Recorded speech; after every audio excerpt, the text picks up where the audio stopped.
Hey, Bryson. Just curious. Okay, tomorrow you look at that leaderboard. You and Justin, two of the top five players, or top six players in the world. You got three or four major European guys on there. I know it's not the Ryder Cup, but in some ways, would it even have like a Ryder Cup feel, the atmosphere, and just who you're going to be battling on that leaderboard tomorrow? Yeah, maybe. I mean, look, we're all focused to win this golf tournament. Sure. We're focused to win the Players Championship, and this is a chance that I've wanted my entire life.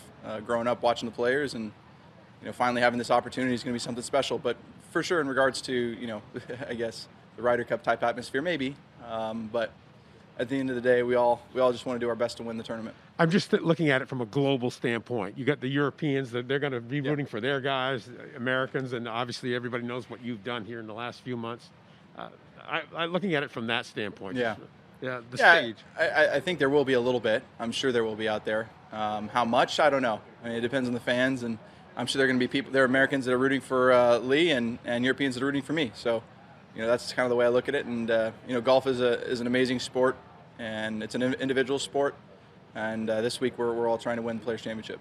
Thanks. I think weird is the word you used when you walked off the first green about the bounce that you got there. Is this Is this a golf course that you get kind of weird things happen to you? Yeah, sometimes. I mean, there's really steep slopes in and around the greens. And you make it?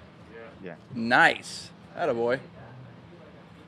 Boom. Better than most. That's awesome. There's a lot of weird stuff that goes on around this golf course. For example, 17, it was very firm green, and it got a huge bounce to the back of the green, and I wasn't expecting that at all. So it's one of those things that we just got to be prepared for the unexplainable. And if you can do that, like I was able to on 15 today, got in a really weird situation, really weird lie, and I managed to get up and down from there, which is pretty cool. I don't know if you heard what Rory said yesterday about kind of got himself in the hole chasing distance because of what you have done. How does that make you feel when you hear a player of Rory's caliber say something like that? I appreciate it. First off, the second comment I would have that I wasn't trying to influence anybody. I was just trying to play my own game and hit as far as I possibly could.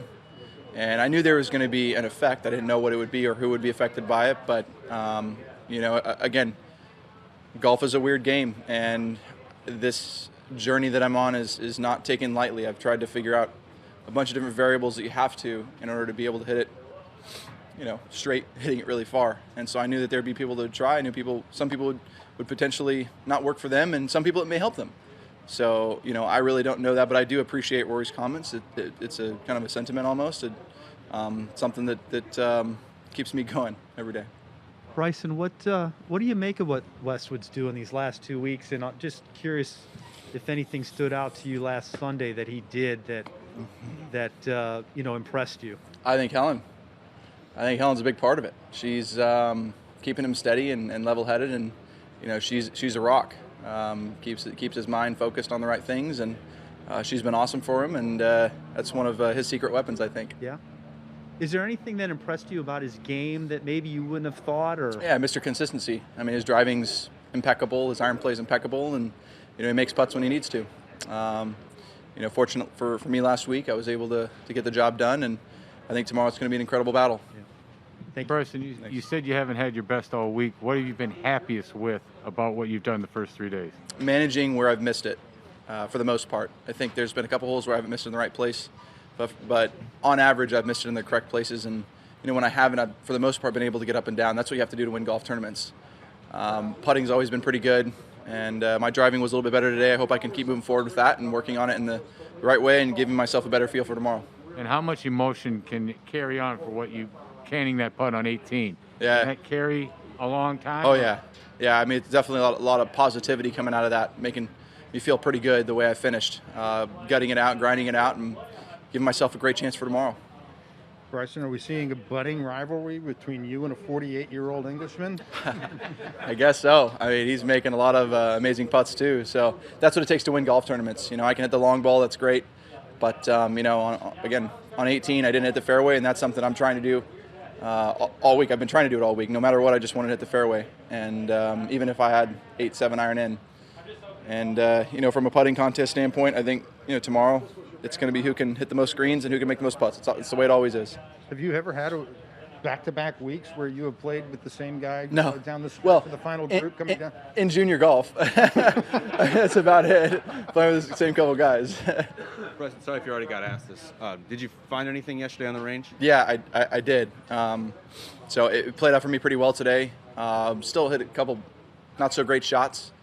For the most part, I was able to keep in play, and had some great drives off the tee. Number 14, that's a hole I want to hit the fairway on. You know, if I get the fairway on there, on that hole, it's off to the races for me. But I'm getting really close to doing that. And Can I rephrase that? What did you find on the range yesterday? yeah. Well, I mean, it's just about keeping my right arm closer to my chest, not letting it get so far away from me. I just feel like, you know, when I'm trying to hit it really hard, sometimes it does that, and I need to make sure the club stays more in front of me. What was your second into 18, and were you playing it to be short? Yeah, I was trying to run it up the front edge, and I thought I was going to get a jumper out of there. And I haven't had a jumper all week, but I'm expecting to have a jumper at some point in time during this week. And we were just, again, trying to miss it in the right spot. I didn't want to miss it long. I knew that long might have been a little treacherous, especially going off a downslope if it jumped on me and hit the middle of the green, ran all the way past the flag. But I knew from the front part of the green I could probably have an easy shot going up there. You know, and I just feel like having 8-iron out of the fairway isn't too bad on that hole. And, you know, I hit 5-iron today off the tee. You know, 4-iron was going to go too far. I hit a couple 4-irons, 290 today, and that's, you know, what I tried to go for the green on 12, but I kind of whiffed it. And, you know, so it's weird. As time goes on, I just feel like I'm getting a little bit longer with my irons, and the driver's not as long, but, you know. Again, go back to number 18. Sorry, I'm digressing. I don't know what I'm doing. I'm just babbling. That 8-iron is gonna. You're thinking it's gonna go what, about 210? With a jumper, I was trying to play at about 210. Yeah, and you know, it came out dead and only went like 195, 190. So. Thank you. All right. Thanks, big man. Thanks, guys.